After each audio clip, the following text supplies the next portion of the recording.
सातारकरांना जिल्ह्यातल्या सर्व मतदार बंधू भगिनींना विनंती करू इच्छितो की जिथं जिथं नगरपालिकेच्या निवडणुका चालल्यात त्या ठिकाणी सर्व मतदारांनी आपला लोकशाहीतला मतदानाचा अधिकार जो आहे तो आपलं कर्तव्य म्हणून बजवावा आणि जे आपल्याला योग्य व्हावं. मी काय असं हे नाही का, पण जे पण मतदान करावं सगळ्यांनी, ही माझी पहिली सर्व जिल्ह्यातल्या मतदार बंधू भगिनींना विनंती आहे.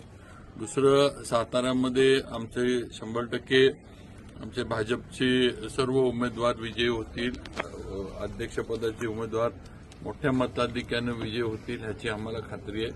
कारण प्रचार आम्ही एकतर उमेदवार देताना विचार करून आम्ही सर्वांनी दिले. दुसरं म्हणजे त्यात काही उमेदवार आमचे बिनविरोध सुद्धा झाले. त्याच्यानंतर प्रचार पण आम्ही अतिशय सर्व उमेदवार आणि सगळ्यांनी मिळून आम्ही पदाधिकारी सगळे भारतीय जनता पार्टीचे सगळ्यांनी मिळून अतिशय ताकदीनं केला आणि सर्व मतदारांपर्यंत पोहोचण्याचा प्रयत्न केला.